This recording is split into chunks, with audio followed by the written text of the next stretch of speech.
Tant que la simple idée d'un corps, d'un regard ou d'un murmure peut inverser sa hiérarchie intérieure, l'homme ne choisit pas, il réagit.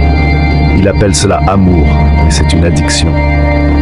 Une réponse archaïque, millénaire, enracinée dans la biologie et légitimée par la culture.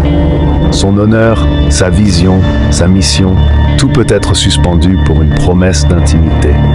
Et c'est là que réside le vrai piège. Pas dans la femme, mais dans le manque de maîtrise de l'homme face à ce que la femme incarne. Freud, Schopenhauer, Nietzsche, tous ont pointé le même nœud. L'homme moderne est équipé de technologie, de statut, de stratégie, mais il reste dominé par l'ombre de son instinct. Il croit avancer, mais il tourne en boucle dans un circuit préhistorique. Un jeu d'échange où la femme détient le bien rare et où lui, avec tout son savoir, offre toujours la même chose. Sa paix, son axe, son pouvoir, en espérant une validation éphémère. Ce n'est pas de l'amour. C'est une dette biologique qui se rejoue à travers chaque flirt, chaque message laissé en vue, chaque rendez-vous manqué. Et le levier est d'autant plus invisible qu'il est intégré. Les hommes ne voient pas la laisse parce qu'ils l'ont acceptée comme naturelle. Leur culture les flatte d'être romantiques, protecteurs, disponibles, alors qu'ils n'ont jamais appris à être souverains. Ce que l'on appelle virilité n'est souvent qu'une façade de contrôle, écroulée au premier test émotionnel.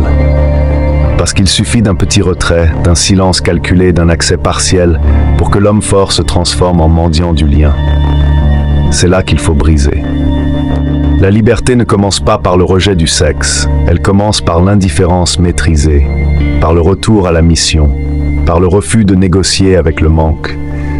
L'homme libre est celui que même le feu d'une déesse n'écarte pas de son axe.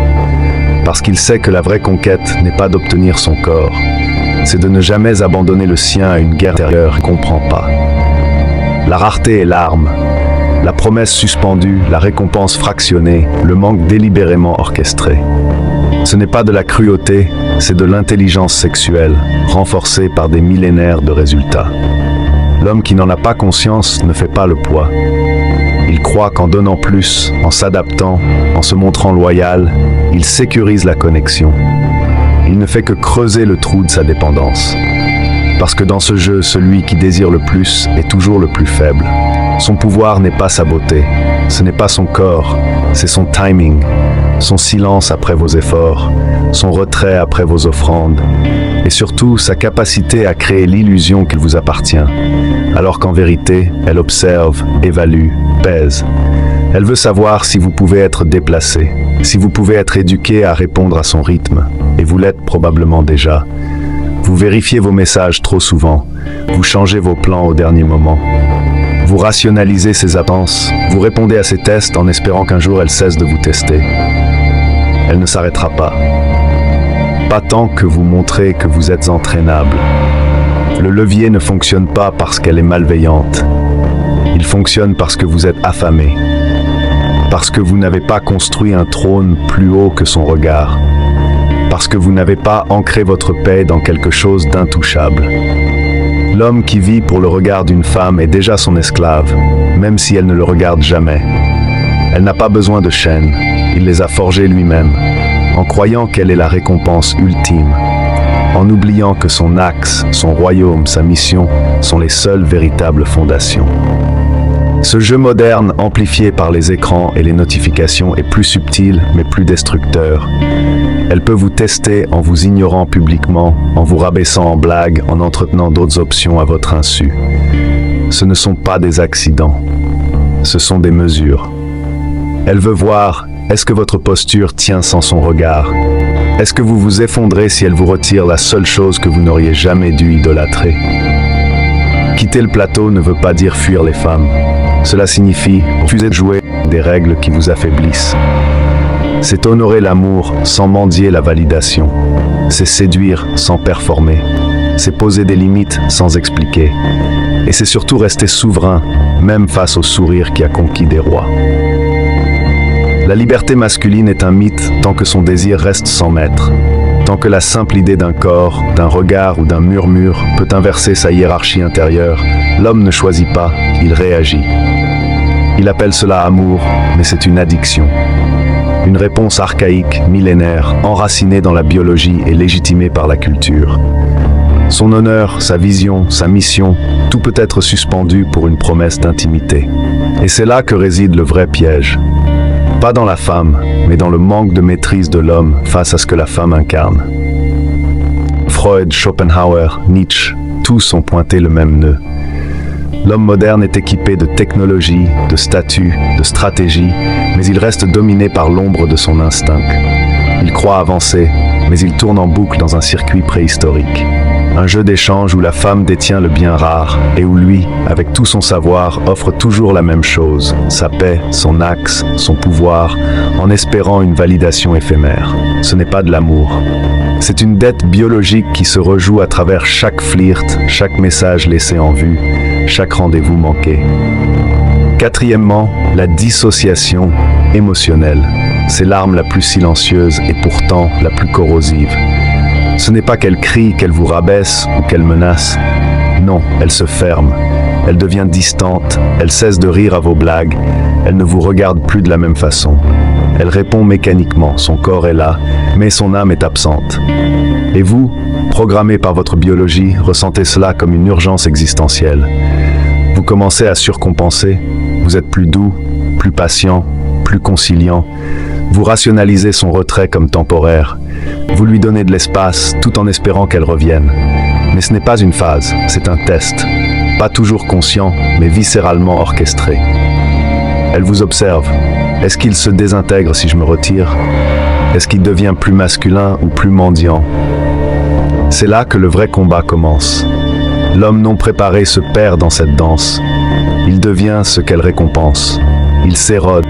Il n'agit plus selon ses principes, mais selon ses réactions. Et une fois que cela se produit, le levier est fixé pour de bon. Il ne pense plus par lui-même.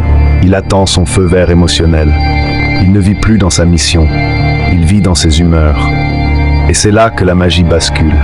Quand vous ne poursuivez plus, les tests s'arrêtent. Quand vous n'avez plus besoin, elle perd l'arme. Quand vous tenez votre paix comme sacrée, vous cessez d'être manipulable. La rareté n'a plus de pouvoir sur un homme qui a appris à être complet sans carotte. Le retrait ne fonctionne plus sur un homme qui ne vit pas dans l'attente. La comparaison échoue face à un homme dont l'identité ne se mesure pas aux autres. Et la promesse de retour s'éteint face à un homme qui ne recule jamais vers le chaos. L'homme libre ne rejette pas la femme. Il rejette la version de lui-même qui s'incline. Parce que le vrai pouvoir n'est pas de la séduire, c'est de ne plus être gouverné par ce qu'elle retient. Le levier ne s'appuie pas sur sa force, mais sur votre dépendance. Et cette dépendance n'est pas romantique, elle est infantile. C'est le garçon en vous qui cherche à être choisi, qui cherche à mériter, qui espère être récompensé s'il joue bien. Ce garçon vit dans l'homme qui s'excuse pour ses standards, qui tolère l'ambiguïté, qui court après l'énergie d'une femme comme un chien affamé. Tant que ce garçon est vivant, le levier fonctionne. Brisez le levier par une disqualification intérieure. Vous cessez de courir après ce qui est conditionnel. Vous retirez votre énergie de ce qui est instable. Vous refusez les récompenses aléatoires. Plus de réponses à moitié données. Plus de rendez-vous dans le flou. Plus de relations où vous payez avec votre paix pour louer un peu d'intimité. Vous redéfinissez la valeur. Elle n'est plus dans le regard qu'elle pose sur vous, mais dans la direction que vous imposez à votre propre vie.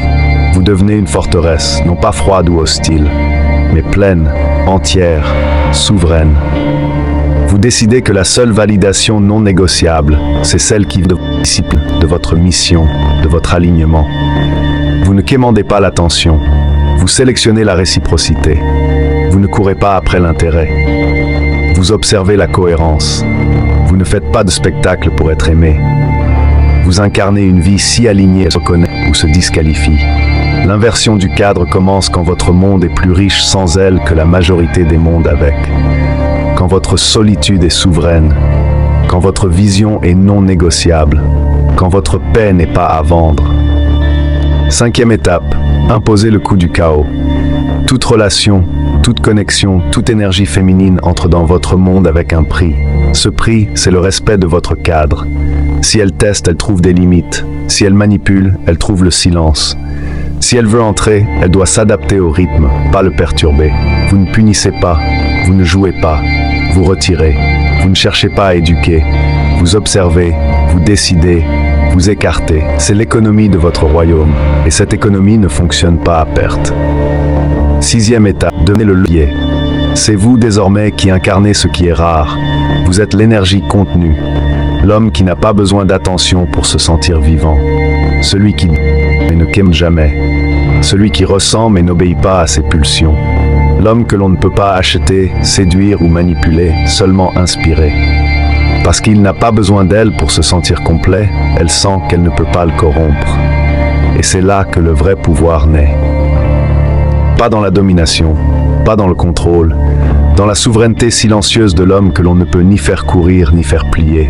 Parce qu'il a tué la rareté, purifié son désir, détruit la performance, inversé le cadre, imposé le coup et c'est devenu l'arme. Le levier n'existe plus quand vous devenez l'axe, parce qu'il ne s'interrompt pas, il ne dévie pas, il ne mendie pas ce qu'il incarne déjà, la stabilité, la direction, la valeur. Son attention est une récompense, pas une dette. Sa présence n'est jamais à crédit. Il ne partage son monde qu'avec celles qui comprennent que l'accès à son énergie demande alignement et non agitation.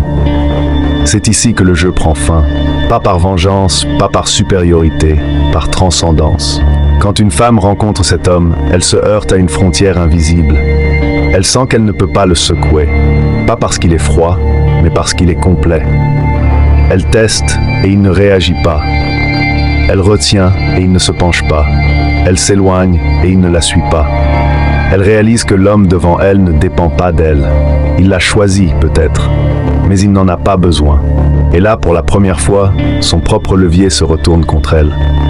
Elle découvre qu'il ne cherche pas de chaleur temporaire pour fuir son vide. Il a déjà le feu en lui. Il n'a pas besoin de se distraire.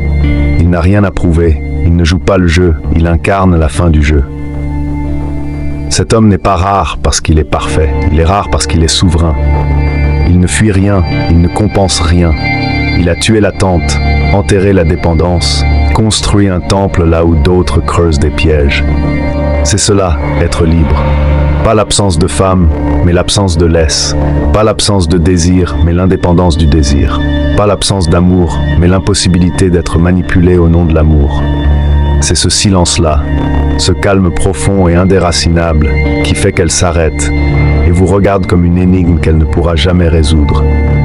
Les femmes ressentent cette rareté comme une absence de besoin, pas une absence d'amour. Car ils ne quémandent pas leur présence.